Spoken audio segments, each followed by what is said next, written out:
had some slow starts the last few games, so Bo's trying to change that, and hopefully I'll be able to change that also and go in and have a better start. And for myself, playing the 3, I haven't played in a long time, so it will be a little change, and I have to get used to guarding smaller people again and fighting over picks and all that stuff instead of just banging down low. So it will be a change, but I think we just need a little energy to start out the game.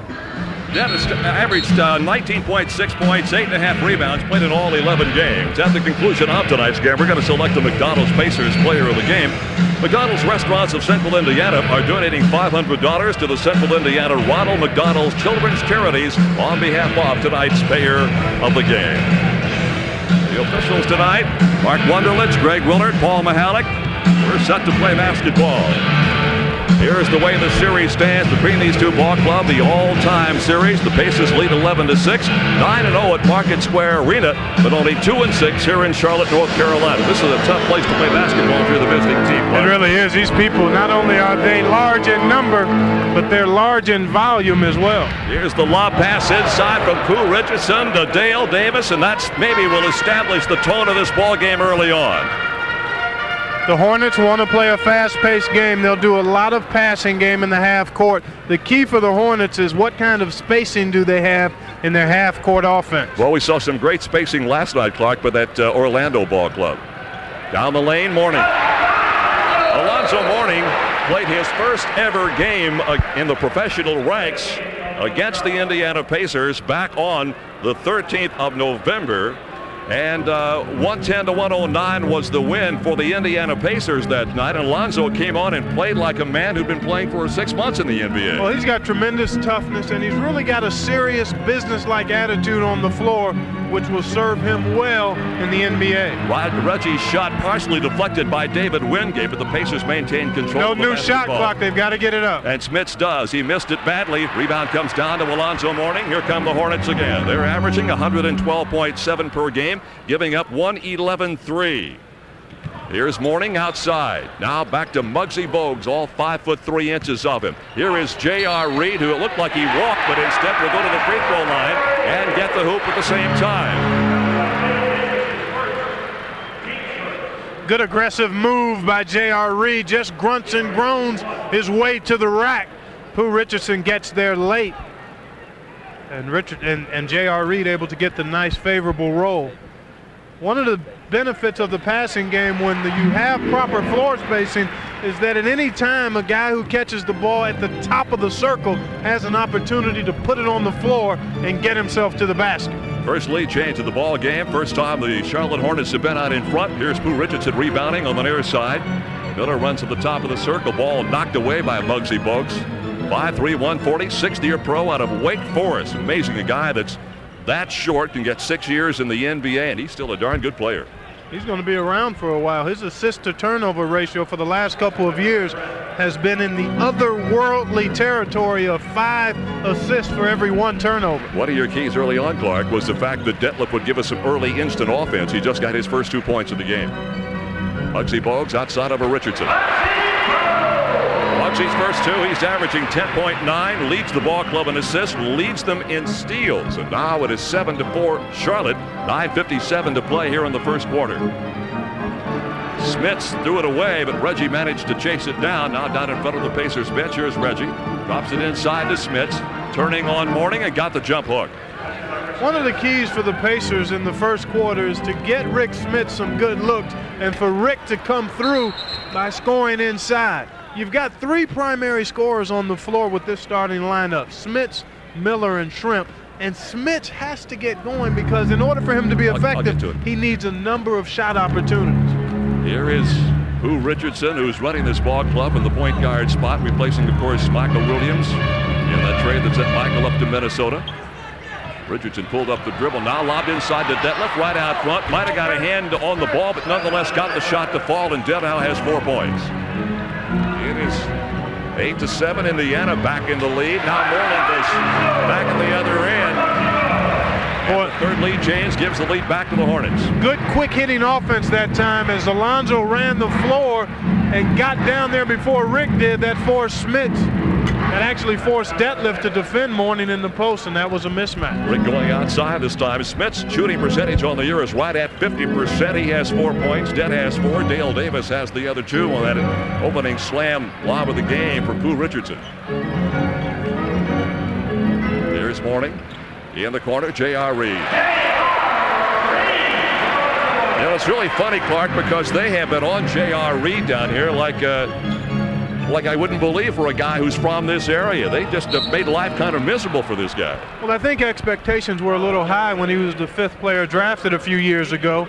And basically he was playing out of position early. With the addition of Mourning now, JR is able to slide to the big forward spot as opposed to having to play in the middle for the Hornets. And that's freed him up to be a little more consistent a contributor. Reggie against Orlando last night had his season high. He went for 29 points. He had 6 out of 9 free throws. He misses the first opportunity here tonight. As I mentioned, 29 points. He had 11 of 20 from the field. He also had a nice round ball game, Clark. 5 boards, 1 assist, 3 steals, and only 1 turnover in 37 minutes. Good effort from Reggie last night. And one of the things the coaches and his teammates have been on him about is looking to get himself going earlier in the game. He had the big 3rd quarter last night. It'd be nice to see him get that same type of start here tonight. First tie of the ball game at 11. J.R. Reed trying to untie it, does not. Detlef has the rebound. 8:11 to go here in the opening quarter. Shrimp just kind of followed Smits down the left side. Rick will get the fall-away shot off the mark. Pooh Richardson chases down the rebound. Back inside to Rick, goes up for the slam, got hammered. He gets the hoop, and the foul is on Alonzo Mourning. Nice effort by Rick Smits. Good movement now by Pooh Richardson.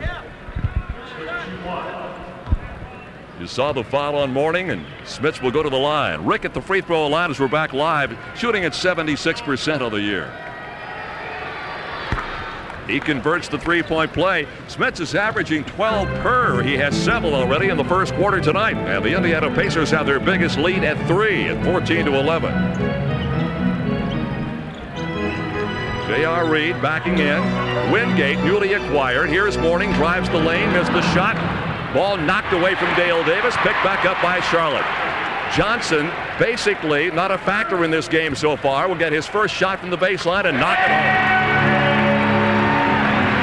Johnson is averaging 18.7, leads the ball club in that category, gets his first 2 tonight. Reggie, open shot, won't go.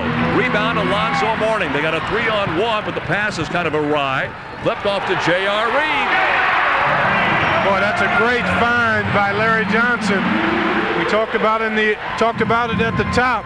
Not only does he score and board, but he's an excellent passer in transition. Richardson can't get it. Mourning had the rebound momentarily, but Rick knocked it away. Inside, Davis will slam it home. Dale's second bucket. He had the first one of the ball game, and the Pacers go back in front 16-15. Well, we know the Pacers have played well down here traditionally.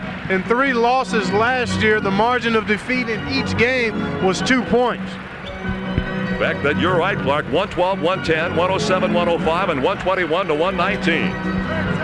4 blue shirts inside of the miss that time by Charlotte. Here come the Pacers back on the attack. 6.5 minutes to go. First quarter of action here in Charlotte. Smits turned the other way on Mourning and got him this time. Boy, excellent ball reversal that time. Good spacing, good finish by Smits. 3-point lead Indiana matches their top margin of the ball game with 6:17 to go. It's 18-15 now. Here in the early going, Jerry, as opposed to last night, the Pacers pretty much staying at home defensively. Not a lot of scrambling and rotating. Everybody's with their men, and that allows you to be in better rebounding position when, in fact, the Hornets miss a shot. Here's Reggie taking one from long range and knocking it home. He was on the home run mark, so it'll go down as 2, and Reggie Miller gets his first field goal of the ball game, and now it's Indiana and Charlotte exchanging field goals at either end. Johnson gets one at the other end. Larry Johnson shooting 49% from the field, but this guy is an amazing basketball player, Clark. Wouldn't he make a great tight end on the football team? Oh, he's got a big-time body on him. Here is Detlef. 1-on-1 on J.R. Reed. Now Smits outside. Rebound ripped off in the middle by Johnson. Muggsy Bogues will bring it across. 5:25 to go in the first quarter, and Bogues gets his second bucket. The Hornets really want to wear you down by pushing it ahead, getting early shot opportunities in their transition game, and over the course of 48 minutes, they want to wear you down physically. Paul Mahonic will make the foul call, and we'll take a break with a score 21-20. Charlotte out in front. Already a half a dozen lead changes, and right now it's Charlotte 21 and the Pacers 20. Kids age 6 to 14 can join the official Junior Pacers Club, sponsored by White Castle Restaurants and WXIN Television. Members receive official Junior Pacers Club watch, membership certificate, newsletter, and a whole lot more. Plus, discounts on Pacers game tickets for Junior Pacers Club nights at Market Square Arena. Joined by December 31st, visit area White Castles for club membership forms. There's a guy that wishes he were in the lineup tonight. Well, he's actually their leading scorer statistically, right at 19 points a game. He'll be out for another 4 to 6 weeks probably with that broken hand. It's Johnny Newman, by the way. We didn't mention who it was. Oh, I'm sorry. There he is. Quite a ball player, but he will be out for a while. Play back in live in Charlotte, North Carolina. Pooh Richardson, Reggie Miller, that's the guard tandem. If you're just joining us, Detlef getting his first starting call of the game of the season tonight. Nice find. Started four games last year. Pooh couldn't get it. Dale's got the rebound, get a fresh 24. Reggie gets the outside pass. Here is Shrimp over Johnson. That's one of the great weapons that Detlef provides, Clark. Inside or out, great speed, good quickness, can handle the ball exceptionally well. Versatility is his middle name. The Hornets have made a change. They've brought Dale Curry into the lineup, and I would expect Bo Hill to counter with George McLeod rather quickly. We talked about Curry in the opening stand-up, what kind of a season he is having, mainly because Alonzo Mourning's been so effective. Triple team was Detlef, and he still got it. Boy, I love to see that sweet jump hook. He gets great extension on that shot with the left or right hand. Here is Curry outside. And Del Curry gets his first bucket, Clark. He's played in 10 of their 12 games and is averaging right at 18 per game. And there, folks, is the sweetest, prettiest jump shooting stroke in the league right there. You might get an argument when you talk Dale Ellis, but Dale Curry, for my money, has the prettiest looking jump shot in the league. Smits, here's the tip in by Davis, will not count. They're going to call a foul on Dale. And that's the second on the big guy. One of the things Bo Hill was concerned about when I talked with him just before the ball game, Clark, was Detlef Shrimp getting in foul trouble and that negating his early firepower. But Dale Davis also becomes a concern right now. Well, you've got LaSalle Thompson to give you minutes behind Dale Davis, who knocks it away that time as they tried to go backdoor to Larry Johnson. But Richardson splits the seam and got the layup. But to finish that thought, by starting Detlef, if in fact he did get into foul trouble, it will certainly deplete your forces because normally he's coming off the bench giving you a huge lift. Here's the outside shot. The three is in the air, off the mark. Reggie runs the lead pass to Pooh Richardson down, got the layup, got the hoop. Miller now with 5, and Indiana's transition offense very impressive right now. Wingate inside, reverse layup. Well, here's a guy they just signed a few days ago, and what an asset he's been to this ball club. He's shooting 70% from the floor in his 5 games with the club. Alonzo Mourning blocks the shot by Dale Davis. 2-on-1 the other way, off the mark. Reggie's got the rebound. The miss that time by Del Curry. And the Pacers come back offensively with 2:40 to play in the first quarter. Shrimp falling and missing, but drawing the foul, and I think they got Del Curry. Tonight's Miller Lite three-point payoff contestant is Paul Powell from Indianapolis. Paul receives $20 in gift certificates at the Pacers home court gift shop for each Pacers three-pointer tonight. So far, Paul, nothing happening, but I'm sure we'll have some before the night is over. Timeout taken by Charlotte. The Pacers are up by 1. Charlotte Coliseum in Charlotte, North Carolina. Jerry Baker and Clark Kellogg. The Pacers out in front by 1. Time to join that Marsh Pacers family club. Just visit Marsh. Club members get four $7 tickets to check out the Pacers New York Knicks game in Market Square on the 30th, but lots of extra stuff also. The membership, by the way, is limited and available through December the 18th only. Check it out at Marsh, co-sponsored by WFMS 95.5 FM. Bo Hill making his first real tough decision of the year, Clark, and making that lineup change, and the shooting is phenomenal. Both teams really shooting it well, but again, shooting percentage always a function really of the kind of shots you get, and both teams doing an excellent job getting good shots. Detlef Shrimp has yet to miss 4-4 from the floor, and now 2 of 2 from the stripe. And Rick Smits off to a solid start. He's got 9 field goal attempts up, and he's knocked down 4 of them. On the season, Rick is shooting right at 50%, as I mentioned, and the key figure there is he's getting 9 opportunities. That's very important.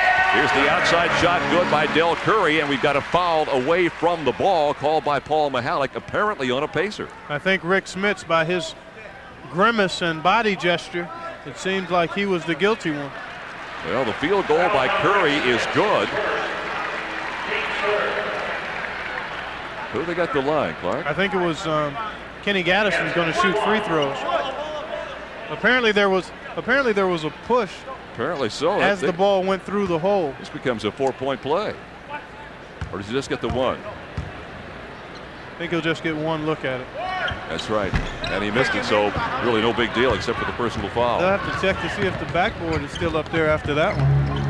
Smith's getting his first personal foul of the ball game. A little firm on that attempt by Gaddison. Mitchell came in during the timeout break and knocks home the shot the first time he touches the basketball. Sam, 6'7", 210, fourth-year pro out of Mercer with a 9.5 point per game scoring average. Has 2 tonight, and it's 32-29. Indiana out in front.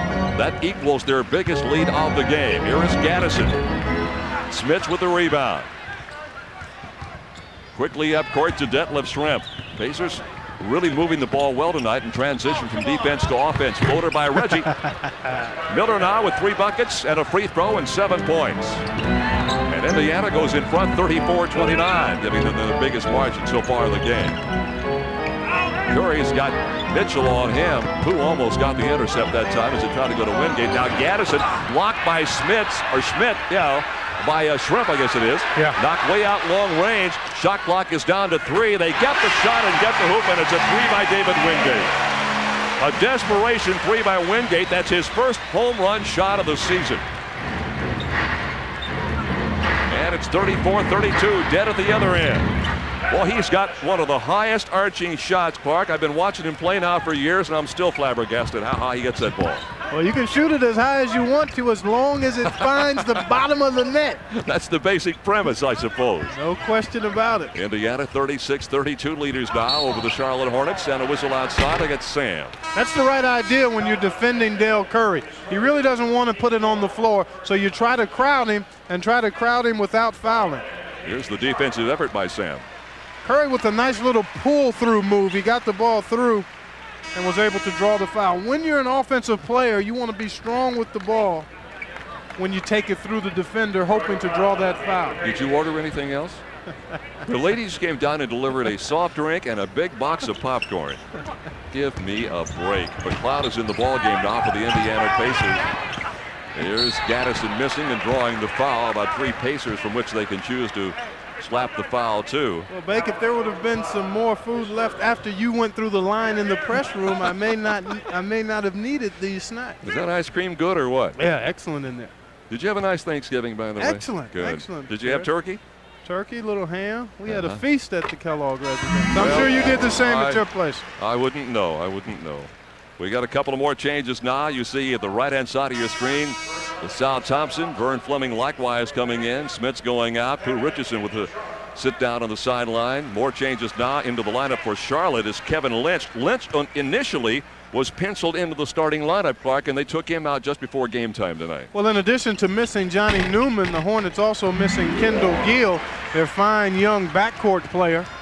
The benches will be important for both teams tonight because of the pace of the game. Nice penetration move by Sam Mitchell. He's 2 out of 2 from the floor, and the Pacer lead is back to 4, 38-34. Final 37 seconds of the first quarter in Charlotte, North Carolina. And you know, the Hornets bench, as they've won 5 of their last 6, has averaged 50 points a game. So they've been a major factor in the success of the Charlotte Hornets in their last 6 ball games. That is Tony Bennett, by the way, outside, got the ball inside, and the shot that went up and good by Kenny Gaddison. Tony Bennett is a rookie and quite a young man. 38-36 Indiana. They'll play for the final shot of the period with 9 seconds left in this first quarter. Down to Mitchell. He's 2 for 2. Not this time. Somebody got a piece of it. McLeod dishes off to Thompson. LaSalle fires. Can't get it. Knocked away, and that's the end of the first quarter. After 1, the Indiana Pacers lead the Charlotte Hornets 38-36. Time for the television giveaway. Back to the Indianapolis studios at Brian Hammonds. 6. Time for the television giveaway. Back to the Indianapolis studios at Brian Hammonds. You think maybe the Knicks were sending a message to the Quite possibly. Bulls? They're supposed to be the major challengers of the Chicago Bulls in the Eastern Conference after making all those changes in their lineup. In the first quarter, Detlef hit 5 out of 5 field goals, had 3 assists, picked up 12 points. He's the only player at either ball club in double figures. Charlotte had 7 each out of J.R. Reed and David Wingate. It's 38-36 Indiana. Second quarter just getting underway from the Charlotte Coliseum in Charlotte, North Carolina. Indiana with the rebound off the miss. Vern Fleming touching the basketball. Now Sam Mitchell. It's Tank Thompson, Detlef Schrempf, and George McLeod completing the 5-some on the floor. They got a good pick that time. A great effort by Detlef Schrempf to save the ball. It did not hit the rim, so the shot clock is down to 5. Fleming off the glass, won't go. Detlef had it momentarily. Finally, it comes out into the hands of Kenny Gaddison. Here's the lead up course to Tony Bennett. Well, the Hornets really do a good job. Anytime they get a rebound or a loose ball, their heads immediately get up and they look down the court. And they do a nice job of getting guys to fill lanes and take advantage of the transition game. Well, both clubs shot well in the first quarter as George McLeod gets his first 2 of the ball game. Indiana shooting 59% and Charlotte at 67%. But we ran into a red-hot shooting Orlando ball club last night, Clark. They were shooting 70% at halftime. And Tony Bennett is good from long range again. The rookie out of Wisconsin Green Bay, who's played for his father, who was the head coach there. 6 foot, 175-pound rookie with a 6-point-per-game scoring average. I had a chance to cover him a few times in college and was always impressed with his intelligence and his stroke. Thompson, offensive foul, ran right over Tony Bennett. See, there's an example of him stepping in, just making a good percentage play defensively and drawing the foul. Here it is. LaSalle just a loose train in the paint, and Bennett steps right in there. But Tony Bennett, the career leading scorer in the Mid-Continent Conference, put up over 2,000 points and really has surprised people at this level with his quickness. They knew he had a good shooting stroke, but he's sneaky quick. Here's a guy that's sneaky quick. That's Curry getting a quick jump shot off and picking up his 6th point of the ball game. We are tied now at 40.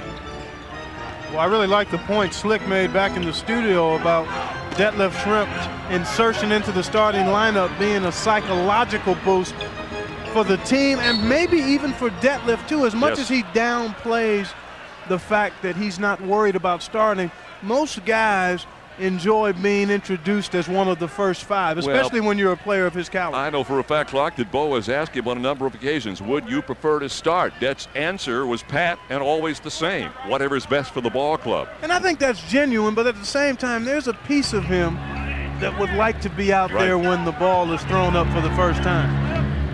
Mitchell backing in is fouled by Del Curry. That's 2 on Del Curry. And team foul number 2 on the Hornets. You talk about Del Curry's shooting stroke, and he's got a beautiful looking stroke as Mourning checks back in. But one of the other things that he's able to do, he's got long arms and quick hands.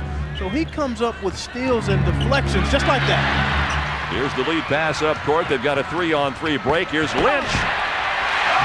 And Kevin Lynch gets his first 2 points of the ball game. I don't think that scoreboard's working, Clark. I don't think the score we gave you is correct. They're still showing 40-40. It's got to be 44-40. That's what it is. It's 44-40 Charlotte. For some reason, the scoreboard is locked in at 40 on either end here.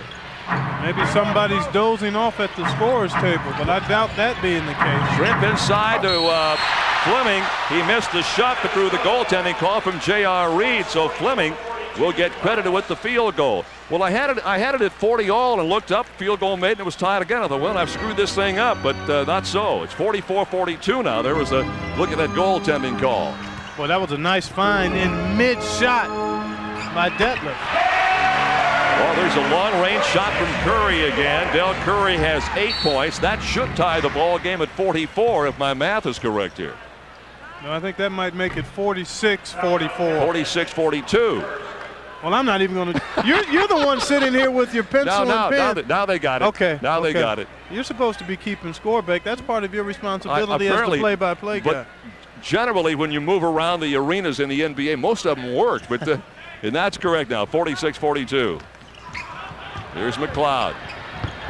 Over Curry. Long rebound picked off by Tony Bennett. 3-on-2. Bennett pulls up and fires. Detlef in the middle. Thompson comes out with a missed shot. Indiana back on the offense again. Really moving the ball up and down the court in a hurry. Sam Mitchell hard to the hoop. Got it. Mitchell now with a half a dozen points.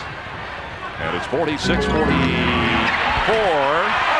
And at the other end, Alonzo Mourning's going for the first time this quarter, makes it 48-44. That 4-point lead, by the way, is the largest lead that Charlotte's had in this ball game. Detlef Schrempf quickly knocks a couple of those off. Det with 14, and I don't think he's missed from the floor so far. Well, you got two fighters going at it. I mean, both teams delivering pretty good jabs.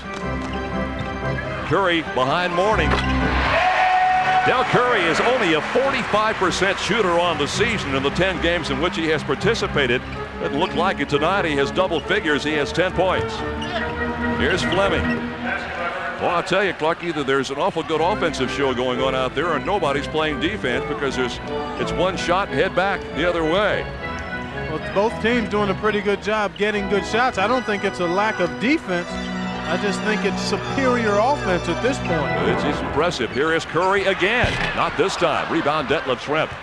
The Pacers have a chance to tie. We've had 3 ties in the ball game. The last tie was at 40.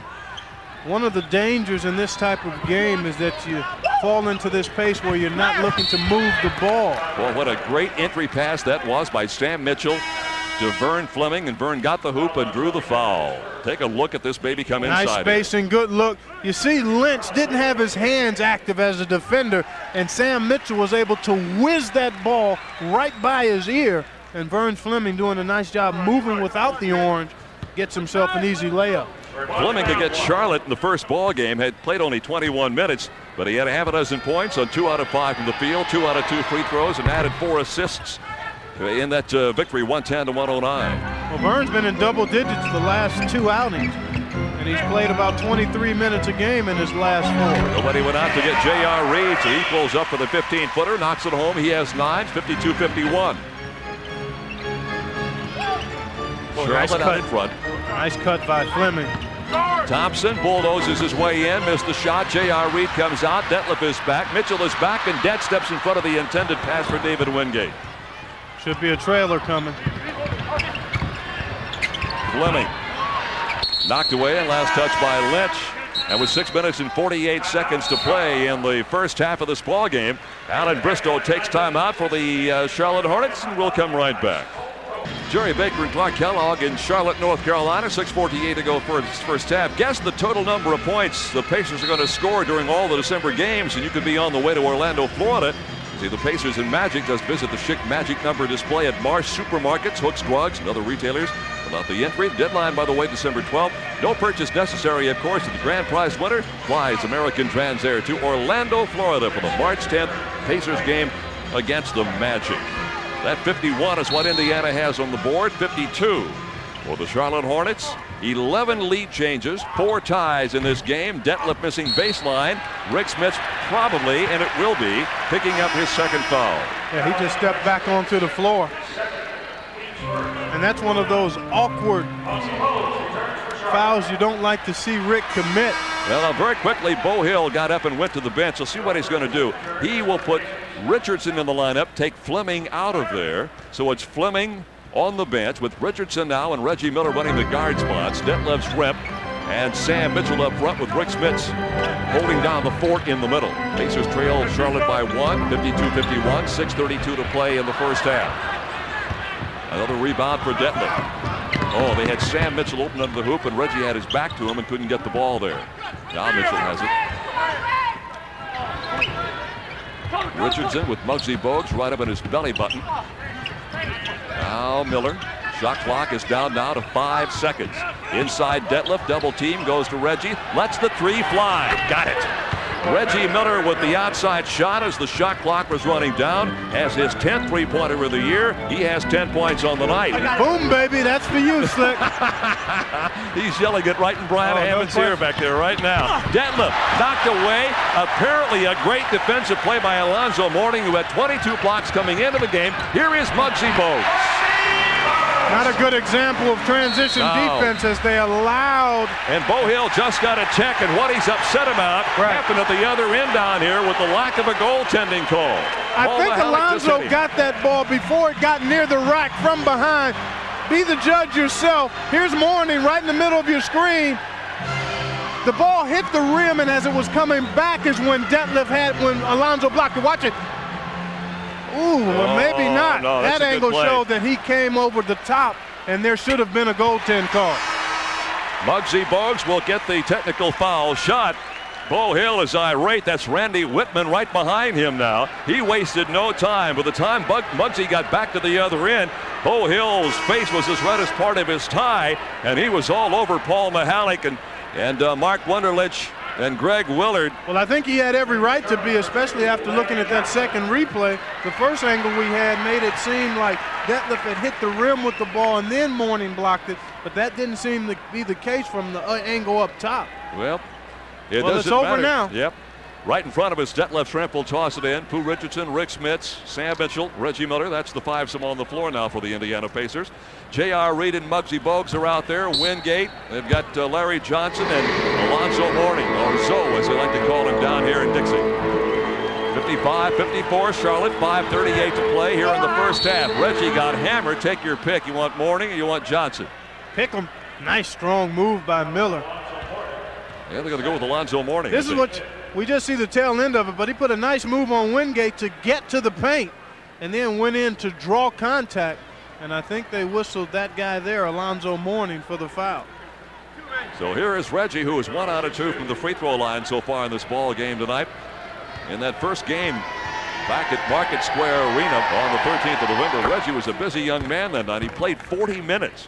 He didn't shoot very well, 5 of 13 from the field, 5 of 6 free throws, 15 points and a couple of assists in that 110-109 win. You saw his numbers tonight on your screen.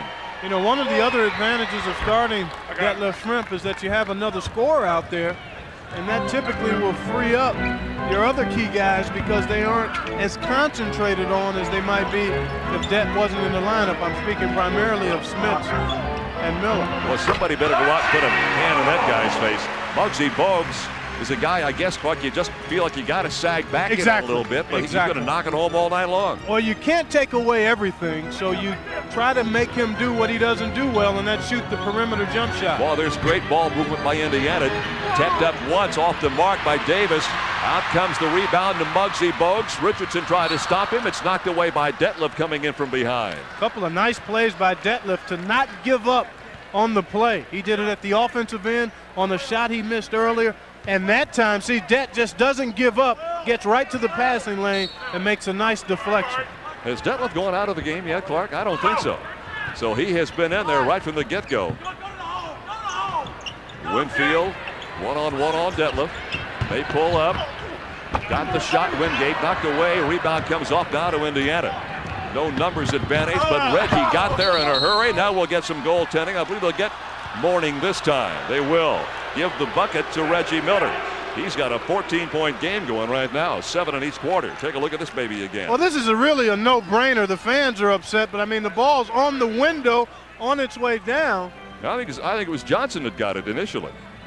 Well, somebody in a blue and white jersey got a paw up there illegally. Yeah, these are those designer uniforms, by the way. In the middle, knocked away, and a great play by Dale Davis. Now look it's at Reggie 3-on-3, lane. and Reggie dropped the basketball. Muggsy Bogues comes back. He'll take that shot.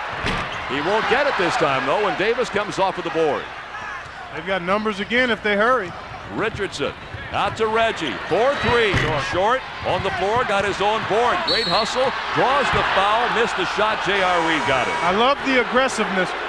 Certainly it was a short three, but in transition for an excellent three-point shooter, not a bad shot. He just doesn't get enough into this one, but stays with it.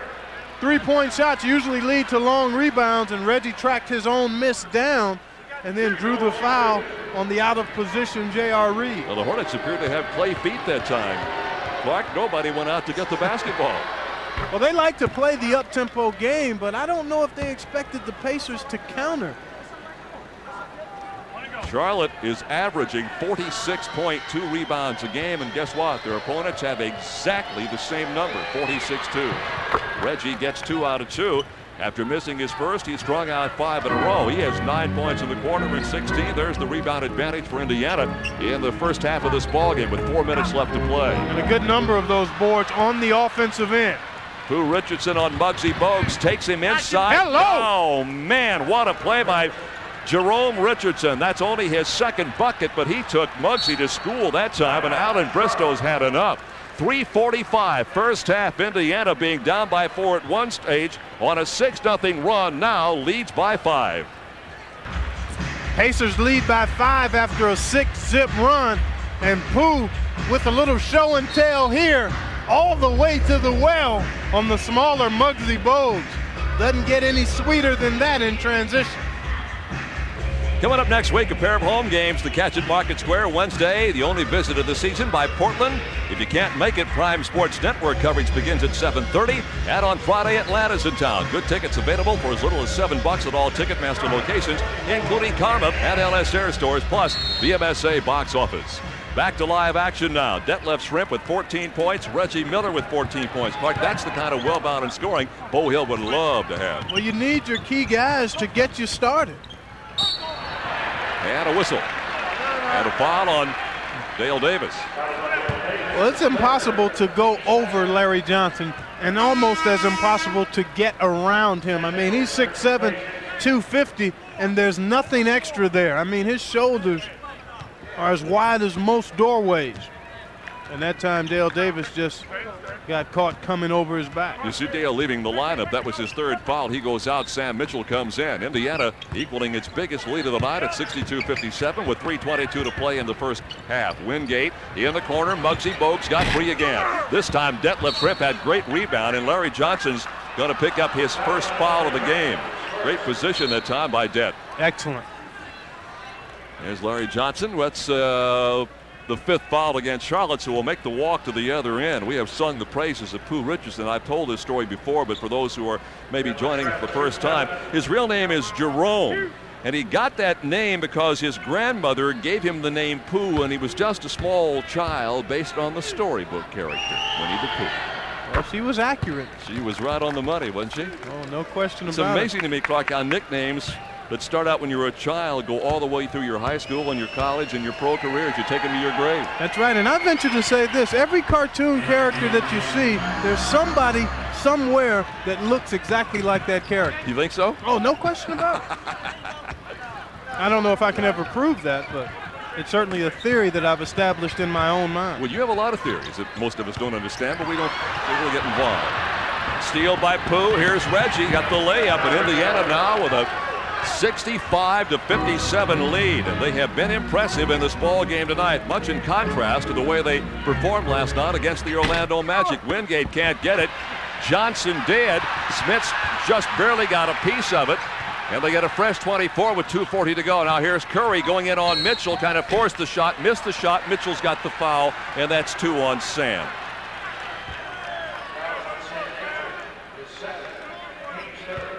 That's the third team foul against the ball club. Let's take a look at it again here. Well, Curry gets the advantage, and you see him look back to see where Mitchell is, and he just toots his behind out just a bit to draw some contact and get himself to the line. Nice, smart play by Curry. Del Curry at the free throw line. Curry was a first-round pick of Utah back in '86. He was the 15th player taken overall that year. Traded to Cleveland in October of '87, and then Charlotte got him in that 1988 expansion draft. Dell is 2 out of 2. Well, you can mark those free throws up. I think he and Muggsy Bogues between them have only missed 3 or 4 free throws this year. The ball will belong to Charlotte right in front of the Hornets bench. Muggsy shooting 93%. Curry is shooting 92%. Great hustle by Bogues that time. Well, it helps to have that low center of gravity. You can get to the floor a lot quicker than just about everybody else out there. Mitchell with good defense out high. Curry now guarded by Richardson. They lob it weak side. Boy, nice rotation by the Pacers here. Here's the outside shot by Curry. It's a 3. Del Curry's 10th three-point field goal of the year. He has an 11-point quarter going right now. You almost just have to stay in his chest. His release is so quick. If you're not there before he gets it, you won't stop his shot. Here is Smits from the top of the circle. Rick is really starting to hit that shot, Clark, from about 16 or 17 or 18 feet out with great regularity. Now, I'm not sure you want your 7'4" giant out there. But he's brought that shot to the league with him, Beck. I mean, that's a shot he's always had. Richardson comes off with the rebound. Pooh is averaging 3.5 a game. Reggie is hit by Gaddison and goes clear up into the high-priced seats at the end of the court. Kenny Gaddison, that's personal foul number 2. There's Gaddison, 6'8", 252, 7th-year pro out of Old Dominion College. And Reggie will make a trek back to the free throw line. Pacers really running it back at the Hornets. Doing a good job on the boards. Any loose balls they get, they're looking ahead immediately and typically beating the Hornets down the floor. Reggie Miller last year led the team in scoring for the 3rd consecutive year. And he has 2 more points to go on his total tonight. It's nice to see him get some easy ones in transition. That's always helpful when you're struggling with your perimeter shot a bit. Believe it or not, Reggie's at 20 already. He's got a 13-point second period. It's 69-62 Indiana. Rebound put back up. It will not go, and a foul called against Indiana. Well, wait till Paul Mihalik makes the call. Foul is on Sam Mitchell, and that's the 3rd on Sam Mitchell tonight. There is Sam on your screen. Here's a guy who comes to give you all he's got night in and night out. Smith will go out of the lineup now. LaSalle Thompson coming back in.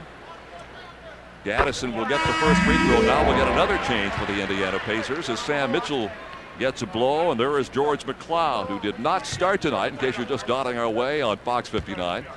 Bo Hill made the starting lineup change, put Detlef Schrempf in, and took George McLeod out of there. Little full court pressure here by the Hornets. And a foul called against those Hornets.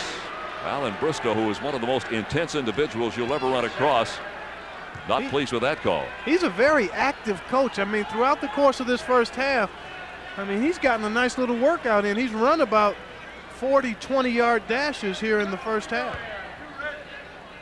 That's about as slow as we'll see him move throughout the game. David Wingate with his 2nd personal foul. Reggie continues to knock him home from the free throw line. After missing his first one, Reggie strung out 8 in a row.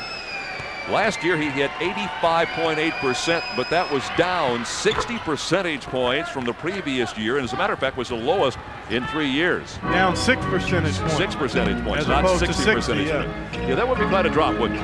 That'd be a major drop. That'd be a heck of a free throw shooting percentage, 140%. David Wingate with 9 points in this ball game.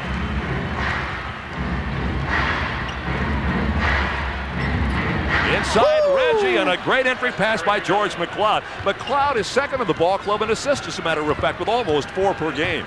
He's an excellent finder, and he's got strong wrist, and he can get the ball to you quick. 73-66.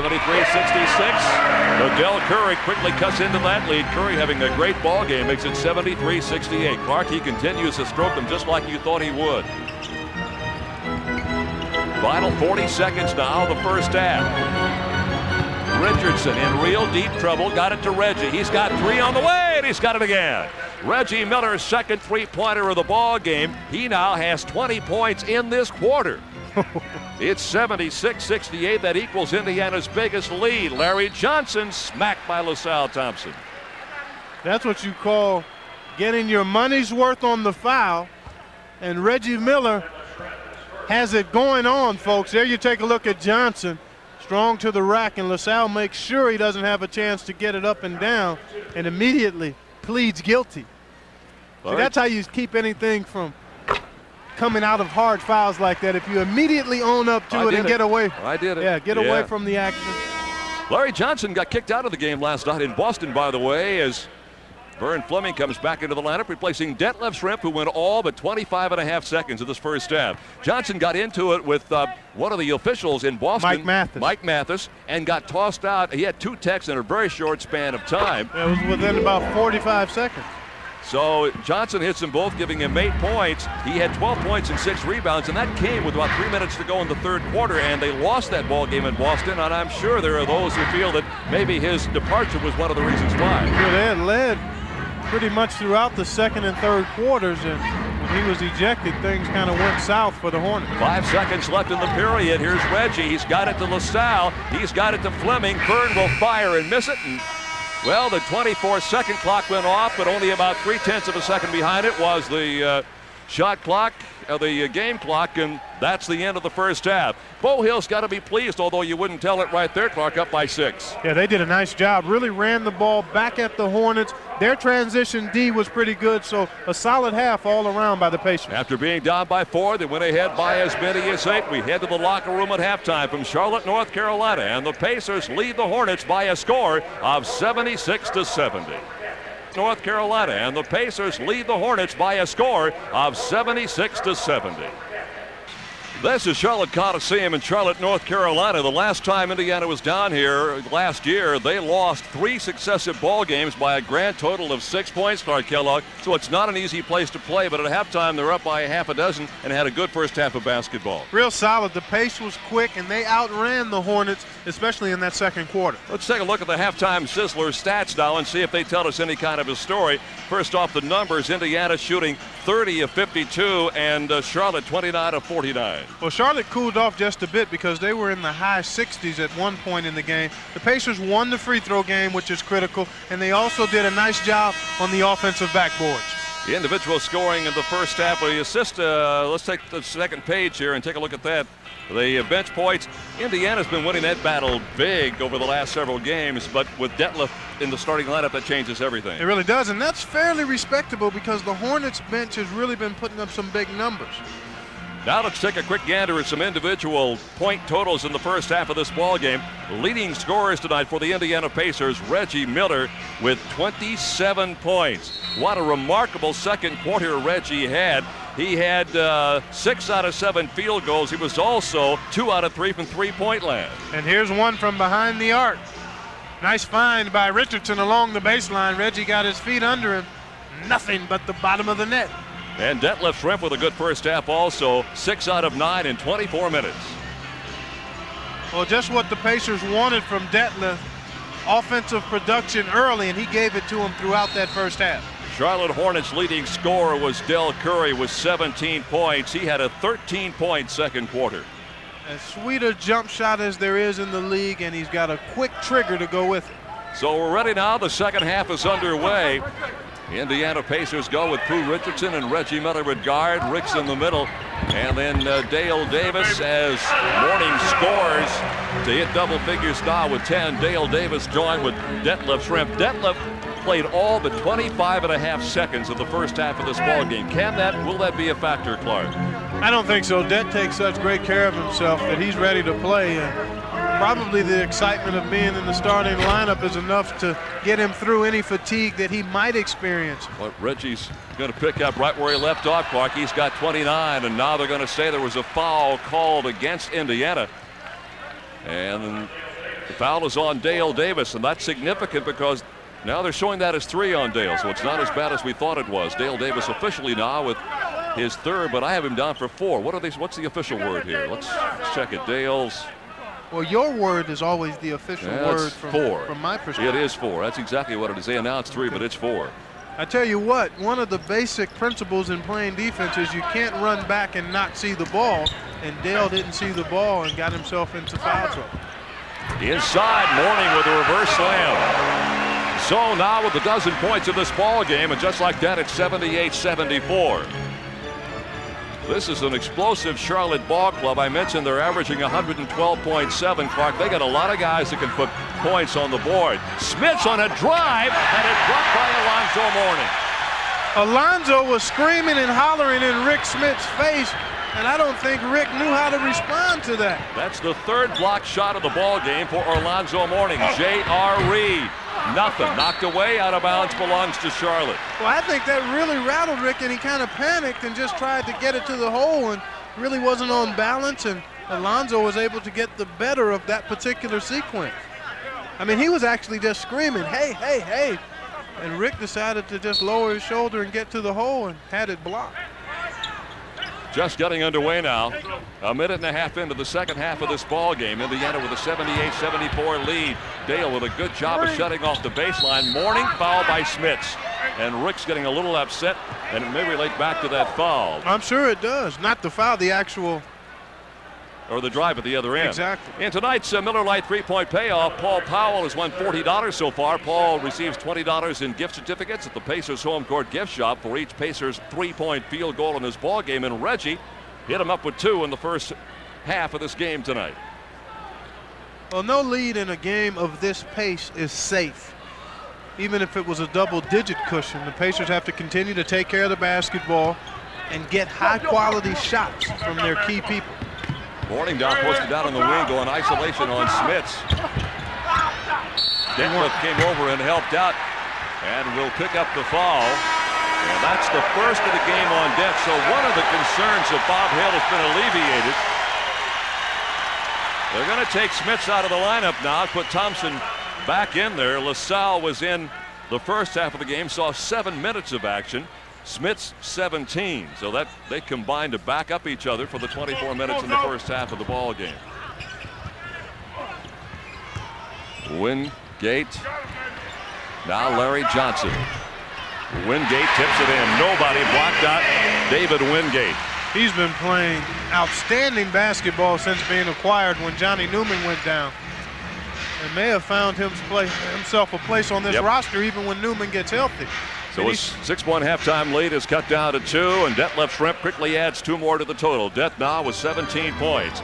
Wingate was a second-round pick of the Philadelphia 76ers back in '86. They sent him out to San Antonio as they get the outside shot by Alonzo Mourning. He has 6 of the 8 points Charlotte has here in the second half. Alonzo can really make the passing game effective for this team because he can make that shot. And as the guy who's going to be in that position, do I hear it from you? Boom, baby. Slick's not here. That's a 3 for Reggie. He has 33 points in this ball game now. 32 points in the ball game. And he has 3 three-pointers so far. Reggie with a 27-point first half. He has already surpassed his season high, which he set last night with 29 against the Orlando Magic. He's feeling it. He's begging for it. He wants it now. Floater, turnaround shot, won't go this time. Mourning's got the rebound away from Tank.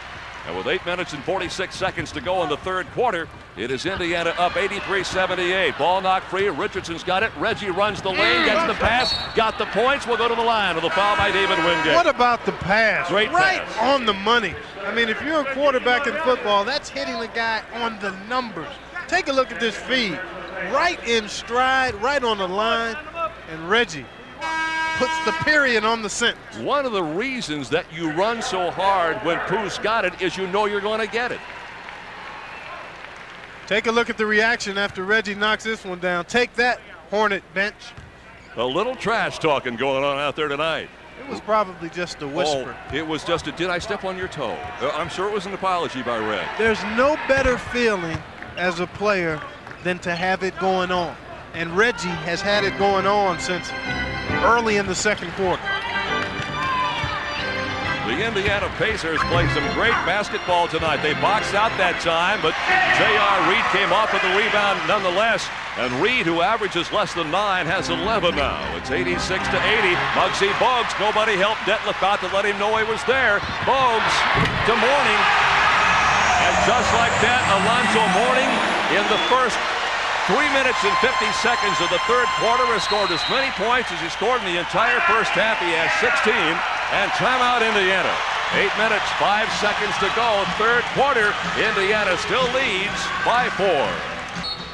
Jerry Baker, Clyde Kellogg, Charlotte Coliseum. Indiana leads 86-82. We're asking you to bring a brand new unwrapped toy to Friday's Pacers Atlanta Hawks games and drop it off in one of the December's Children Toys for Tots boxes, or take a new toy to any area Marsh supermarket. Please help us out. The December's Children Toys for Tots program sponsored by Marsh, Coca-Cola, the United States Marine Corps, WZPL Radio, and of course the Indiana Pacers. Boy, good time out here by Bo Hill. Momentum starting to shift just a bit. Important to get a good look at the hoop out of your time out here. Isolation for Reggie. Del Curry was the guy that playing defense and knocks Reggie to the floor, and that's going to be a flagrant foul against Del Curry. Now, they'd already called the foul. Then he actually did it after the fact. It was J.R. Reed who made contact with Reggie after he got to the basket. Reggie does a nice job here, draws the foul. There's the initial foul right there. Now watch after the play. Now what do we get here? What's the call, though? It's a 2-shot intentional foul. Reggie's going to shoot 2 free throws. But who gets the fouls? Both of them get fouls. All right. That's amazing. I don't know if I've ever seen that before. Well, that's called a flagrant foul. Yes, but not on. We had 2 guys getting fouls at the same play. Yeah, it may be a unique occurrence. There's no doubt about that. So Reggie will hit the first one. That's kind of like so we have a foul on roughing the passer. All right. In football. Yeah, but that only it's a foul on one person. Yeah, it's only one, but I'm saying it was after the fact. It was a little late hit. Well, let's take a look at it again. Now here's the first foul on Del Curry. There's the push right there. Now Reggie continues. I don't know if J.R. Reed knew the play had been blown dead. Maybe he felt like Reggie was still. Well, if he didn't, he's deaf. He was only about 5 feet away. I think he was just trying to make a point that Reggie is lighting up right now. That's what the official. Certainly, that's how the official interpreted it. Now, but Paul Mahalik is going to go over and talk with the scorekeeper over here. Let's see what we get here. It's a 2-shot flagrant foul, which Reggie's already done and taken care of. And you get the orange out of bounds. And you get the ball. Yeah, okay. Well, I wasn't sure what Paul. I thought maybe Paul made a new decision here that I wasn't aware of. It's 88-82. Indiana up by 6. Big possession here because now you've got a chance for possibly a 5-point play if you get a 3, but certainly you can look at maybe a 4-point play here after the Hornets had gotten a little momentum going. Here's Detlef pulling up out front over Johnson. Off the mark, Muggsy Bogues had it taken away by Richardson. Now here is Sam Mitchell. Here is Tank. Nope. Rebound backed out long range to Pooh Richardson. Fresh 24. 7.5 minutes to go in the third. That's been a problem for the Hornets, one of the worst rebounding teams in the league last year. On this sequence, they've given up a couple of extra shots to the Pacers. Interestingly enough, they're averaging almost 1 rebound a game better than Indiana. 3 by Miller, not this time. Rebound knocked free, taken down by Larry Johnson, given to Muggsy Bogues. Down to the 7-minute mark of the third quarter. J.R. Reed. Tank Thompson back to J.R. Reed. Good morning. Alonzo Mourning's 10th point of the quarter, is 18th of the night. 2 former high school rivals hooking up on the nice feed from Reed to Mourning. They battled each other in high school in the Virginia area. There's Reggie Miller. He is cooled off a little bit. LaSalle Thompson goes to get it. Here is Reggie. And up and good. Reggie Miller's changed hands in the sky, and he continues to light this baby up. He's got 12 points in this quarter. And here's a whistle and a foul. It'll be on LaSalle Thompson and on Tank. That is number 3. This is Fox WXIN TV, Indianapolis. The Indiana Pacers and the Charlotte Hornets from Charlotte, North Carolina. This has been, Clark, an up and down tempo ball game right from the outset. Basketball like a tennis match, back and forth.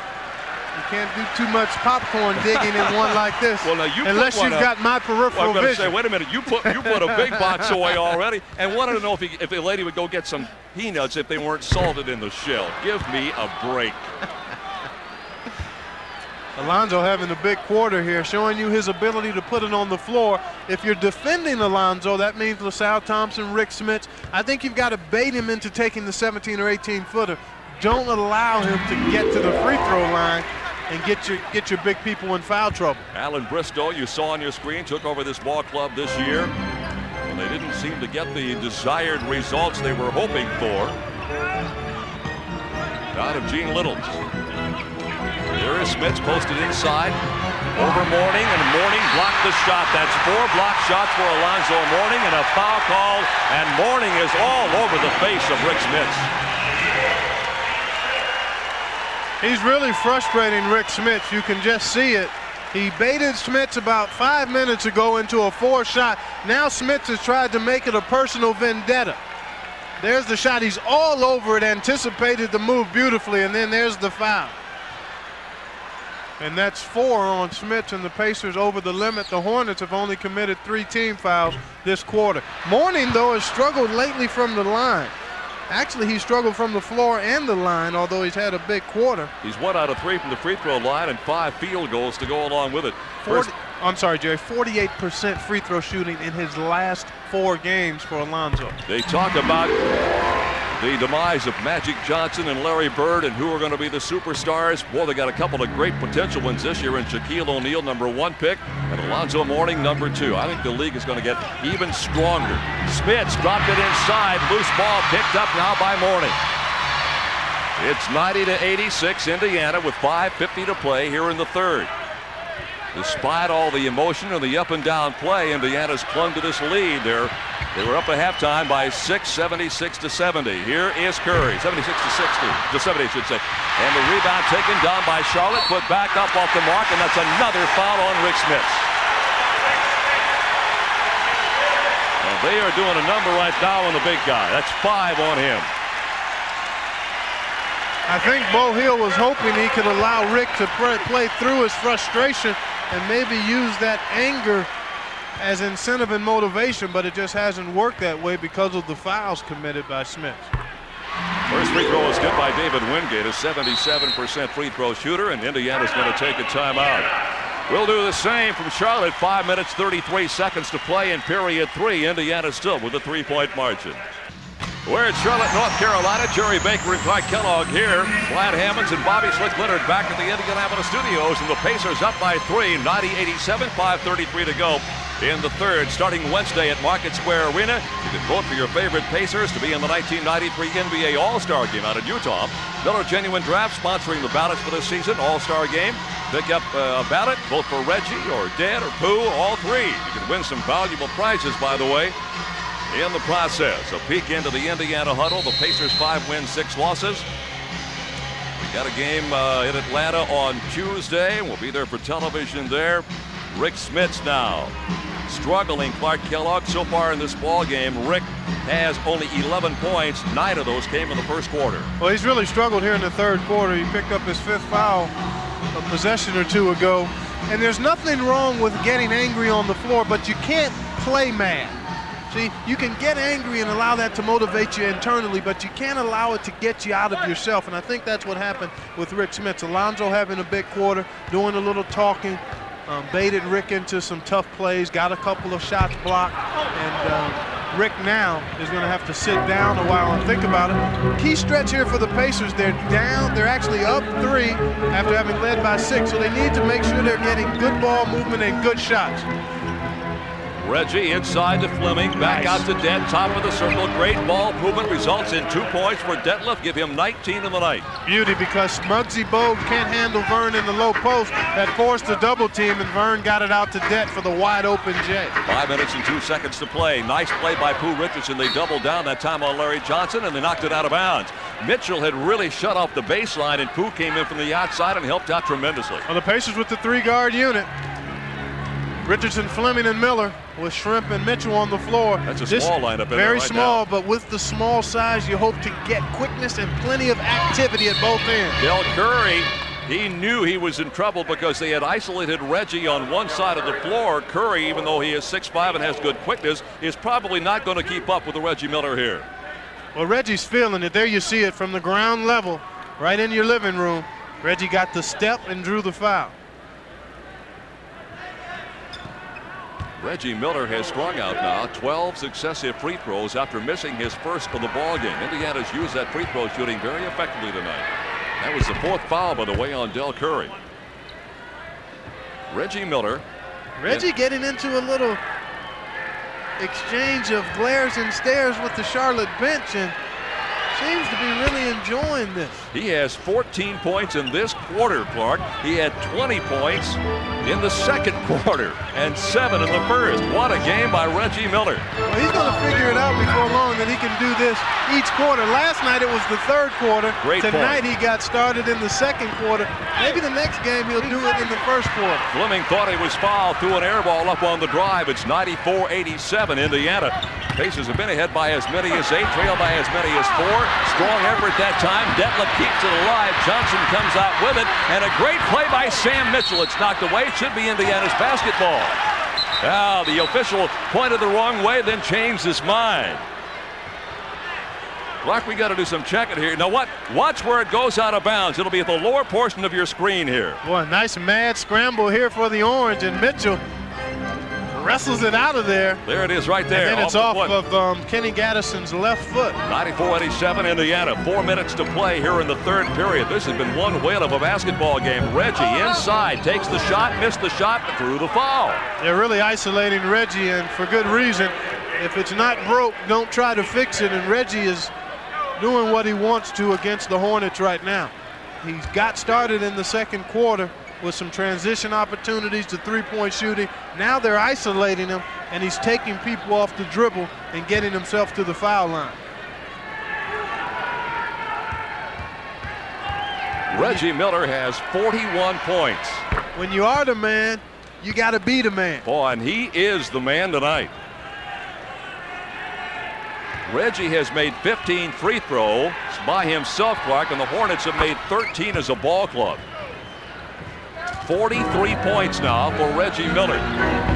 We got a half-century night online for Reggie Miller. We still have 3:50 to go in the third. The shot is out of there. The rebound fought for, and Pooh Richardson's got it for Indiana. They got the numbers 4 on 3 on the break. Pooh to Det, inside layup. Yes, sir! Detlef Schrempf with 21. And the Charlotte Hornets want timeout. Clark, it wasn't 2 minutes ago they made a run at Indiana. The Pacers have an 8-0 run themselves now, and their biggest lead of the game with 3:37 to go here in the third. Well, 3 out of the last 4 years, including last year, the Charlotte Coliseum has been filled to capacity and led the NBA in attendance. Tonight, they're filled to the Raptors again, almost 24,000 here, but the Pacers now with a 98-87 lead. Tonight, watch Fox Saturday night beginning at 10:30. First, it's an hour of Cops, followed up by Code 3, and then The Edge. It all happens tonight, immediately following Nightcast. Nice decision here by Richardson to find the trailing Schrempf. Sees him there, leaves it for him, and then Det with the nice left-hand layup. Avoided Gaddison, and beautiful finish in transition. Reggie Miller had 7 points in the first quarter. As you look at Pooh Richardson, who's been very much a part of this. He had 20 points in the second. He has 16 in the third. In the second and third periods, Regis had 38 points in the second and third periods alone on 10 out of 14 from the field. The Hornets getting some decent shot attempts, just not finding the bottom of the net. There's Bogues. If you don't get help from your teammates in regards to where he is, you can't find him. He's not in your natural line of sight. Well, it's the second time now that right across the timeline in the general area on the other side of the floor, that Det's been hampered by this 5'3" guy, and nobody helped him out. Well, you've got to scream and holler when he's in the vicinity, because most of the time you're not going to find him. Detlef's play has been overshadowed by Reggie tonight, which won't bother Det a whit, I'll guarantee you that. But he still has 21 points in this ball game, Clark, does Detlef Schrempf. Well, there's a long way to go. In a game of the pace that this game has been played, double-digit leads are really not big leads at all, simply because the game is going to be up-tempo. And again, the Hornets have had some tough shots not go down. Johnson missed 1 or 2 inside. Mourning has missed a couple of inside shots. So there's still probably a run or 2 left in these Hornets. Here's a foul on Pooh Richardson. He got caught in a bad situation that time. Detlef Schrempf is now squared off with Alonzo Mourning. I don't know what precipitated that, but it is a situation that developed in a hurry. And there's the big guy, Alonzo Mourning, the rookie out of Georgetown at 6'10", 240. He may have made a move on Det, because it's not like Det to precipitate something on his own. And Det has to make sure he maintains his poise. That's part of Mourning's demeanor on the court. He's very physical. He attempts to bait you verbally and physically. So it's very important that Detlef just maintain his composure while not taking anything. You certainly don't want to get yourself into a situation where you might get yourself moved out of the game.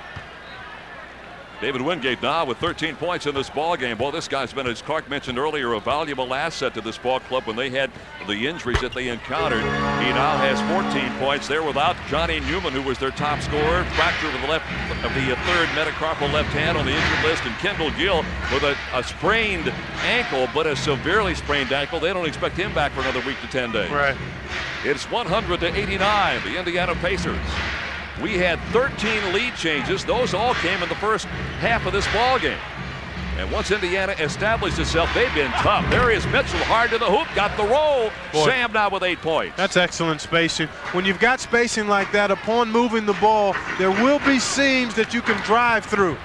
Mourning inside on Detlef. Missed it, rebounded by Johnson. He got it. The Hornets going to come with some full court pressure here now. I don't think that's going to hamper us too much, Park. Well, no, they backed out of it there. When you got Mourning and Johnson going back-to-back on the boards, that's tough. 102-91. Pooh Richardson knocks it home. And Indiana's lighting this joint up right now. That's a half a dozen for Pooh. Well, you know Muggsy can't bother your shot, so Pooh is able to just come off that screen with plenty of confidence and all the time he needs to get his shot up. Final 2 minutes of the third quarter of this game, with the Pacers leading 104-91. Posted in low this morning. He made a walk with the ball. Well, he did, but they're going to call a foul on Detlef anyway. That's 2 on deck. Now we'll get a change back into the lineup. As you look at Alonzo Mourning, they will take Muggsy Bogues out and insert Tony Bennett. Where do they have Tony? I wonder if we ever had him sing the national anthem down here. Wouldn't that be great? You could promote that tonight. Tony Bennett will sing the. You never like my creative juices when they start. Oh, I enjoy your creative juices. He could go to, yeah, as our producer just said, when we go to Golden State, the director, we could aim singing, you know, I left my heart in San Francisco. We're going to be out there, by the way, in a couple of weeks. Yeah, in about a week. Greg Droney come in for the first time in this ball game. Detlef going out to get a bit of a rest. Shrimp having a great ball game. 8 points in the quarter, 23 on the night. Well, I tell you what, if Mourning and Dreiling lock up, there will be some fireworks. Yes, there will. And good move here by Bo Hill to give Det some time to rest and also keep him away from additional foul trouble. 21 now for Alonzo Mourning. It's 5 above his scoring average. Now that full court pressure you talked about. Yeah, they do it out of the made free throw. Indiana breaks it in a hurry. Here's Reggie, faked the 3, got in for about a 20-footer and knocked it home. Reggie Miller is on fire. Career high, isn't it? That is it right there. That's 19 points in the quarter. He has 46, and here we go. Reggie runs the lane and has it knocked away. 45 points. And there it is. A career high for Reggie Miller. That's David Craig, who comes down to apply the rosin. And I would think Reggie, he's run back there like 4 times now recently to go get that rosin. I would want to see him conserve that energy as we look at the career high field goal, the field goal that gave him his new career high, and he'll pad it right here at the line as he gets 2 attempts. He's not missed since the first one early. 1, 2, 3, 4, he said 5, he's going 6, for 50. 7, he just 8, told 9, somebody. 10, 11, 12, 13, 14, 15, 16, 17. He just told the Hornets bench he's going to get 50. Oh, is that what he told him? He just told him. He's got 47 right now. And the Pacer record is 52. Billy Knight set that back in 1980. I'll bet you Billy's watching tonight. Thriller Knight, your record is in jeopardy, buddy. Outside long range shot by Mourning. You talked about his ability to hit that. What a great third quarter. I'll tell you the truth. If Mourning wasn't out there having the third quarter he's having, Indiana be up by 20 points right now. As it is, they lead by 14. Yeah, he's had a monster third quarter. He has 6 field goals and 3 free throws in this quarter alone. He's doing 27 on the night. Alan Bristow really on the officials thinking that Reggie Miller is pushing off. Illegal defensive warning called against Charlotte. That's a direct result of the isolation for Reggie Miller. Everybody really worried about where he is because of all the damage he's done to the Hornets, and therefore they lose track of where they should be on their own men and pick up the illegal defensive warning. You saw Alan Bristow's second year as the head coach. He'd been the assistant coach with San Antonio and Denver prior to being the vice president of basketball operations. And with Charlotte, he replaced Gene Littles as the head coach last season. Here's Reggie now working on Tony Bennett. And, beg your pardon, on Kevin Lynch. He got it. He's got it. I'm telling you what, man, on the books right now. This is showtime. Foul on Lynch. Reggie Miller with another bucket. Take a look at this baby. Words are unnecessary, folks. He has 22 points. I've got him for 22. This would make it. Has he got 49 now? 49? Half of a C note on this free throw. You what, boy? 50 points on the line right here for Reggie Miller. Unbelievable. He's only 2 short of the Pacers' record for points in the game. 52 set in 1980 by Billy Knight. This is the kind of game, Jerry, that maybe Reggie needed to really get himself going. He had the big game last night in a losing effort, but if they can hold on and win this game, this might be a game you look back on during the season and say, this is where Reggie got back to that form that he showed a couple of years ago. Well, he's not perfect. He just committed a foul. I think that was on Greg Dryden. Was it Dryden? He indicated Miller, but we'll check it out for you. No, I think it was Greg. Anyway, it's Mourning now at the free throw line. And again, Alonzo Mourning. Only 9 other points in this quarter have been scored by anyone other than Alonzo Mourning, and they have scored 25. So that'll tell you what. Yeah, he's had a huge quarter. He's got an quarter. excellent touch from the top of the circle, and he's shown the ability to put the ball on the floor, 2-3 dribbles to get to the basket. Down to the final 36 seconds of this third quarter. And the Pacers get 2 for 1 here. 96 knocked away from Pooh Richardson, and last touched by Del Curry. A quick shot here, and you get 2 for 1. But I don't know. Maybe you just get it in Reggie's hands and let him use whatever time he needs. No, they're going 2 for 1 here. Excellent. Pooh Richardson gets the shot from outside. And a whistle and a technical foul on Bristow.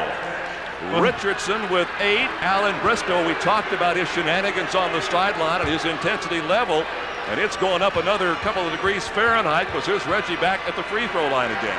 Well, he's been all over the officials because he felt like Reggie Miller has been getting an advantage and getting open for the isolation plays this quarter. He felt Reggie was pushing off, and he's been jabbering at the officials this whole quarter in regards to Reggie Miller using his hands to get open. Reggie missed the free throw, Clark. He missed the first one of the game and then hit 19 in a row. That's got to be a Pacer record. It may well be. We'll have to check our books on that.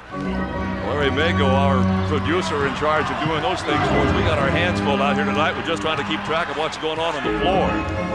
Charlotte may want to go for the final shot of the, well, they will not. Curry will fire from long range, and Reg has got the rebound with 15 seconds left. He has had one of the finest 3 quarters of basketball I think I've ever seen in the blue and gold.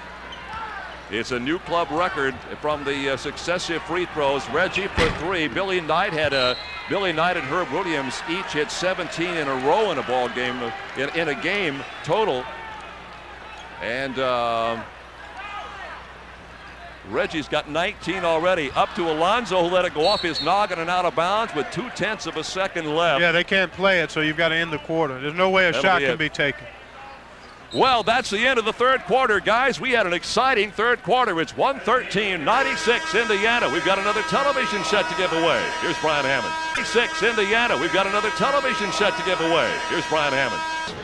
We're having one super time here at the Charlotte Coliseum. It has been a pleasure to watch Reggie. And let's be honest, Clark, over the first 11 games of the year, Reggie's had his ups and his downs, but it's nice to see him finally find something like this. I think he really needed it badly. Well, the explosion, I'd like to call these volcanic eruptions. And for a player with Reggie's ability, sometimes you need, when you're having kind of a up and down start to the season, a game like this is something that can blow those kinks out of your performance. But the point Slick made in regards to Reggie needing a game like this, but also the point about the team needing a solid fourth quarter. This isn't over yet, and they can't just watch Reggie try to do his thing as he's done it in the second and third quarter. Well, they need to feed off of him and take their shots when they get them as well. Here's Reggie going hard to the hoop. Here's the layup. Wouldn't go. Tipped up there you go. By Greg Driley. That's exactly what I mean. See, Reggie takes the initial thrust, but now because he got penetration, there are lanes to the offensive glass, and Driley with a nice putback. Slick is sat on that sideline sweating out those coaching calls over the years. He knows you're not comfortable till that final buzzer actually sounds. That's exactly right. Here's the 3 off the mark by Tony Bennett, and Greg Driley's got the rebound. Reggie runs the lane. They go to Fleming at the other side. He couldn't get it. Rebound knocked free out of bounds, belongs to Indiana. Yeah, Alonzo came over the top and knocked it away from his teammates who had pretty good position there. 11-11 to play in this game. 115-96. The Pacers with the lead. They are 1-3 on the road.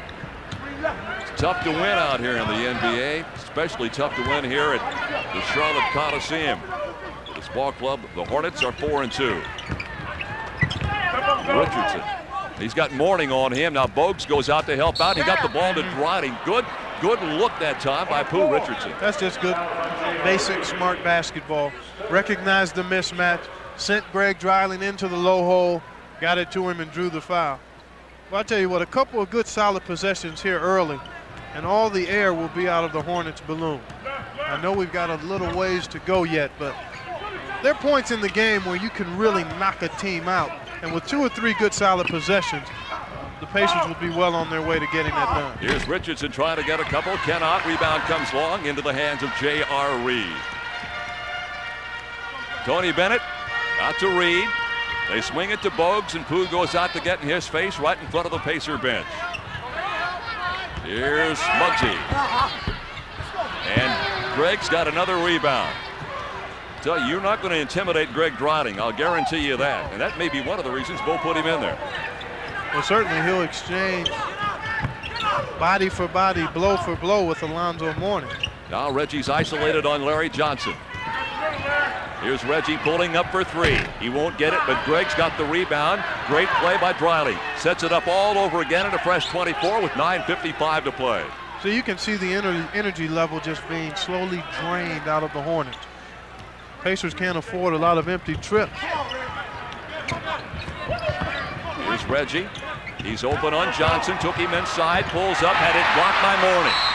That is 5 blocked shots for Alonzo Mourning, and the foul is on Reggie Miller. That will be his first, by the way. The foul earlier was on Greg Dryling. Well, Reggie going to take a seat now, and he forced the issue just a bit there. I think Bo senses that.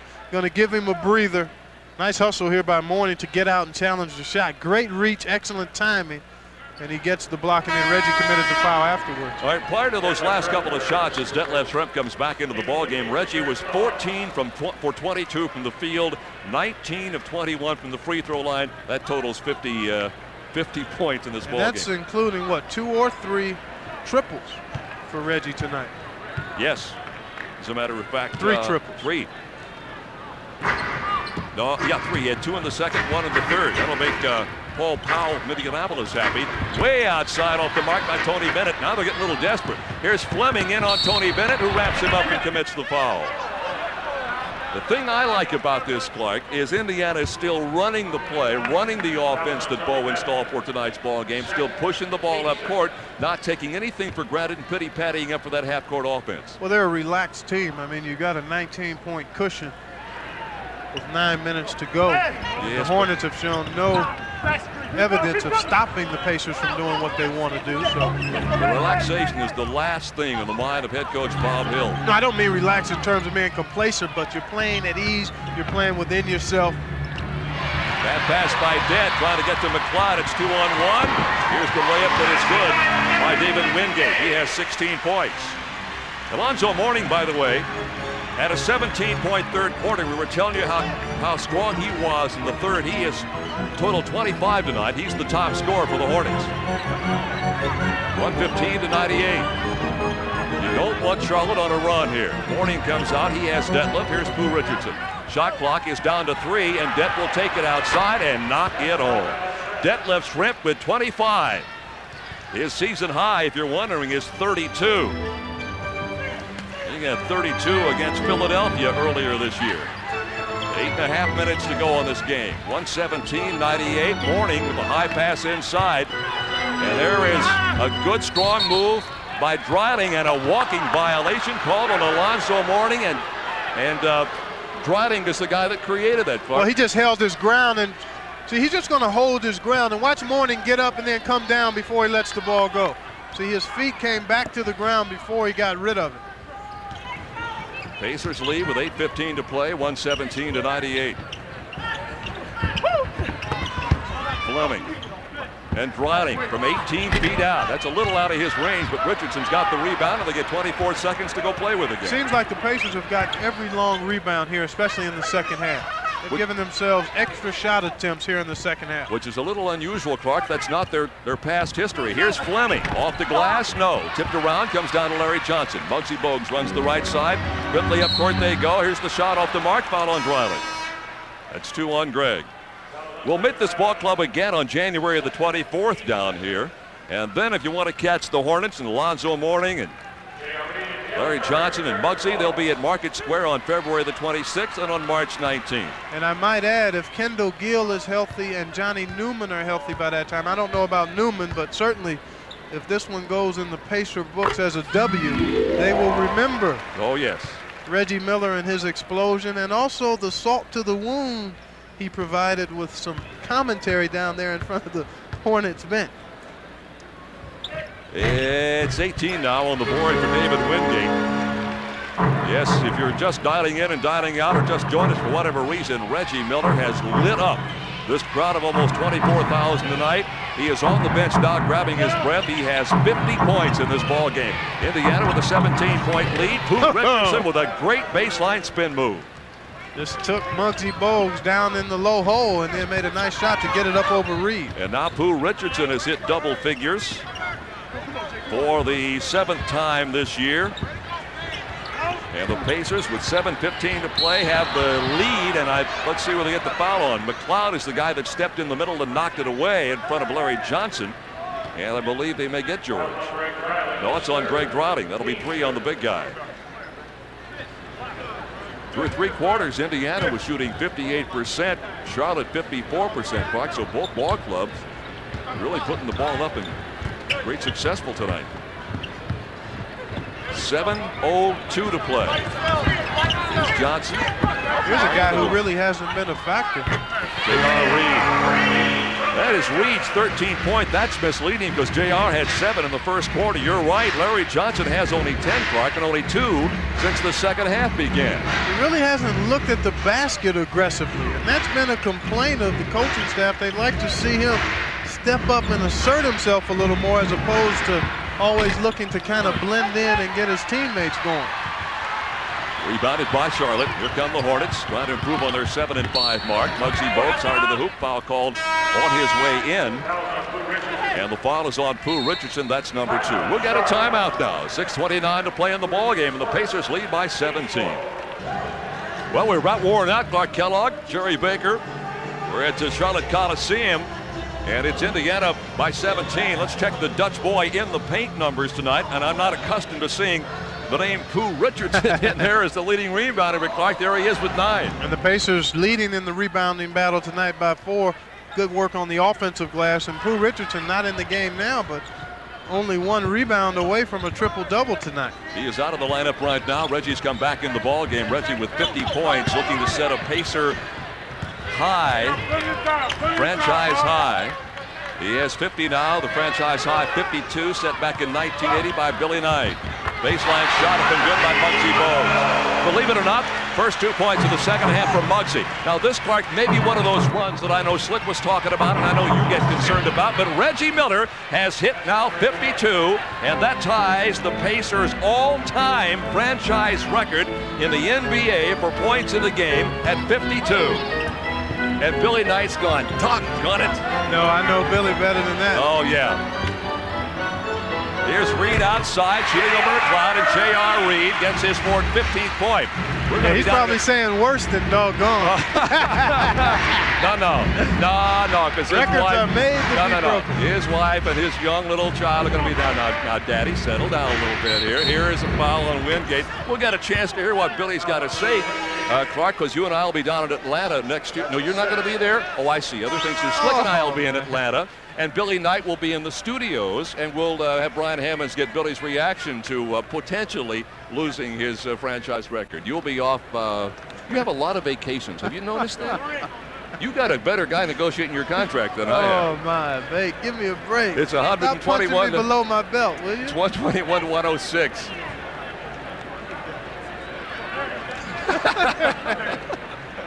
There's Wingate. Yeah, he's gone. That's 6 fouls on David Wingate. Give this guy credit, Clark. He finished up with 18 points tonight. This is a guy that last year played with Washington and averaged 8 points a game. He was on that 1984 Georgetown NCAA basketball team. He was signed with Charlotte on the 18th. He's been a valuable contributor. Yeah, in 6 games now, he's averaged about 12 points a game on 70% shooting.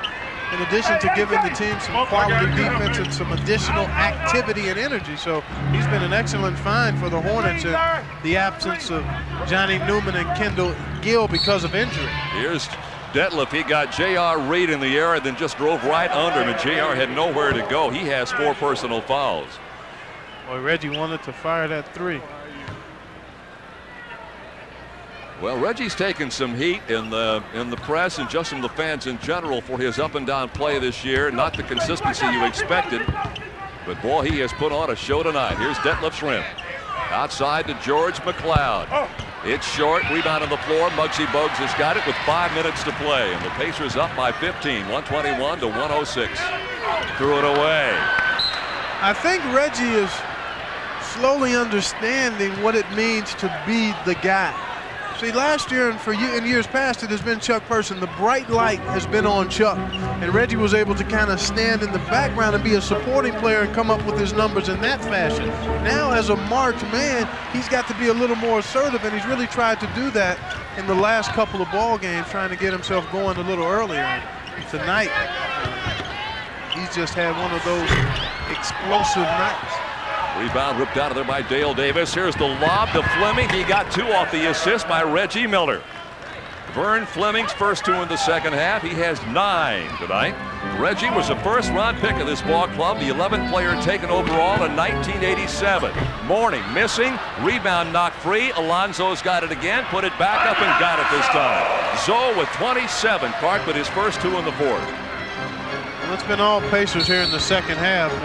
Mostly all that guy right there who's been on fire from the floor, and they just haven't really been able to put anybody in front of him off the dribble. I mean, he's taken how many free throws? He's made 19? Well, he's 19 out of 21 tonight. So he's been parked at that free throw line. He was the Pacers' all-time leader in three-point field goal attempts and makes and three-point field goal percentage. All-time leader in free throws made, second in free throws attempted, 7 behind Fleming. So he has now passed him into the #1 spot in that category. And here he goes for 54 points. That's it. He's in the record book as the all-time leading scorer in Pacers franchise history. Remarkable ball game. Those are NBA numbers, by the way. Here's Larry Johnson as Indiana's got a lead of 125 to 108 with 3:50 to play. My goodness, what a show by Reggie Miller. Muggsy Bogues missed it. J.R. Reed picked off the rebound, and a loose ball being dove for on the floor. Detlef had it momentarily. Now here's Mourning, and it's blocked by Dale Davis. They'll call him for goaltending. Give the bucket to Alonzo Mourning. Give him 29. Well, he's been the story offensively for the Hornets. He just hasn't had any help here. I wonder where Larry Johnson has been, because he's the guy that's seeking to be the go-to guy for these Hornets. Reggie Miller with another three-pointer, another $20 in goodies at the home court gift shop for Paul Powell of Indianapolis. Muggsy missing, rebound tipped up and in. They'll give it to Johnson. Larry with 14 points, or with 12 points, Clark, and he has only 4 in the entire second half. He's been a invisible 6'7", 250-pound player. Some of the fans here, the 24,000, the official capacity listed as 23,698, starting to leave. Stick around and watch the show. Here's Davis. Oh! Dale Davis with 6. If we get a chance, I want to make another comment about Reggie that doesn't pertain to his scoring, but I think is significant when you look back over the long haul of things. Here's Johnson for 3. And Larry Johnson with his 5th three-pointer of the year. He has 15 points in this ball game, and the Pacer lead is 15 with 2.5 minutes to play. Reggie, will he want another one? Well, Slick said he could get 60. He's only 3 away. He might have 60. Didn't get it that time. Rebounded by McLeod, lost it away. Here come the Charlotte Hornets with 2:18 to play, and a whistle and a foul. It'll be on Fleming. Now, the point I wanted to make, Clark, was this. Reggie Miller leads the NBA in active players in consecutive games started, 268. He's played in 270, which is 6th in the NBA. So not only has he been impressive tonight, he has been very sturdy over the years. Timeout. We'll take a break. We'll come right back. Portland's in town next Wednesday. Their only stop of the year. Clyde the Glide, Terry Porter, rest of the players. And vote for your favorites, by the way, in the Miller Genuine Draft All-Star Balloting. The Pacers in Portland next Wednesday in Market Square. How about this guy? Boy, our behind-the-scenes guys have come up with an interesting bit of information. George McGinnis holds the Pacers' all-time scoring record for a single game, 58 points. That happened back in 1972 on November 28th, 20 years ago to the day. And Big Mac, your record too in jeopardy. Would you believe that those are the first 2 points of the second half for Del Curry? Foul on Muggsy Bogues. We were talking about Larry Johnson being invisible. Those 2 free throws by Curry give him 19, and he had 17 in the first half of this game. Well, under the explosion that Reggie Miller provided, almost everybody else out there on the floor has been invisible when you look at the magnitude of what he's been able to do. Although Pooh Richardson has been solid. Detlef has been solid. Ignited the Pacers early in the game. Rick Smits in the first quarter was outstanding, then got a little frustrated late, but just a good all-around effort by the Pacers. Richardson has 11, by the way. We'll kind of try to update you here and bring you up to this. Has kind of been a little bit breathtaking tonight, the way that Reggie has performed as Pooh gets his 12th point. 7 in the first, 20 in the second, 23 in the third, 7 here in the fourth. He has 57 points. And Pooh is 1 rebound away from a triple-double. Yes, he is. Hasn't gotten it yet. 10 points, 9 rebounds, 11 assists, the last numbers we had on him. 2 minutes and 3 seconds to go in this ball game. Here's J.R. Reed, had it knocked away by McLeod. Final couple of minutes. Reggie might pull up for the 3. Well, no need to force it. Nope. He's got Mourning out there on him. They're trying to keep him away from the 60, I guess. Otherwise, why would... No, there he is, wide open. Take it, Reg. Let her rip, buddy. 1:42 to play. Now here's the steal. Muggsy Bogues will go in for the layup, giving him 13 points. But the Pacers are going to win this baby and make the overall record 12-6 against Charlotte, and they'll be 3-6 here at Charlotte Coliseum. Boy, the Pacer bench, all the players up wanting Reggie to take the shot. They want him to get 60. Richardson. Reggie's in the corner, comes out, it's taken away by Muggsy. Well, we got to get the ball before he can get the 60. Del Curry, 4-3, nothing doing. And a foul from behind, I think, on Detlef. Yeah. The Pacer bench, if you can catch them at the top of the screen there, they've settled down a little bit now, but they were up in unison. They were all up, wanting Reggie to shoot it on that last possession. We don't get many of these games, Clark. I'm thinking back to our telecast over the last couple of years. We haven't had many blowouts in our favor. We can sit back and kind of enjoy the festivities. Especially on the road. Yes, sir. Alonzo Mourning missing. This guy is a bear. You know, he was a 78% free throw shooter his last couple of years at Georgetown and really has struggled. He's shooting 60%. Yeah, he's at 60 and he's only been shooting 48 the last 4 games. And I don't think he's done anything to help that percentage tonight. He has 30 points in tonight's ball game. He's averaging 16 as high as 34. Well, here comes the Pacer attack again with 1 minute and 8 seconds to play. They're trying to get the ball to Reggie. I'll tell you what's going to happen. Here he is. Will he light it up? Curry is out. The fans want him to shoot it. The fans want him to take it. They want to see 60. They're beaten, so they want to see 60 points. Here's Reg running inside, pulls up. There's the shot off the mark. Rebounded by the Charlotte Hornets, taken down by Alonzo Mourning. Reggie Miller having a tremendous ball game with 57 points. Rebound. Oh, Richardson's got it. That ought to give him the triple-double right there. Pooh Richardson has a triple-double. Now keep in mind, he's a 6'1", 180-pound starting point guard. Well, he said he was ready to rock and roll tonight. The bench, the Pacer bench, is all in smiles, yelling at Pooh as he makes the trip up court. He has a triple-double. There they are. It's nice to see this, because I'm going to tell you something. This ball club needed something to take some of the tension out of the air. And it's nice to have it happen on the night when you know you don't have to worry about a game until Tuesday. You can actually savor this one a bit and then get geared up for your next week of action. All right, 12 points, 10 rebounds, and 11 assists. That's the official number now, numbers for Pooh Richardson. Just keep adding to the point total, though. Be a nice ride home tonight, Clark. Hopefully there's no air turbulence. I wish you hadn't mentioned that. Oh, man. 30 seconds to go in this ball game. Indiana's going to win it and go 2-0 against Charlotte on the year. They beat them 110 to 109. Here is Richardson, taken away by Muggsy Bogues. They're trying desperately to get the ball to Reggie Miller. Johnson inside. There's the uncontested layup by Curry. That's his first field goal in the second half of this ball game.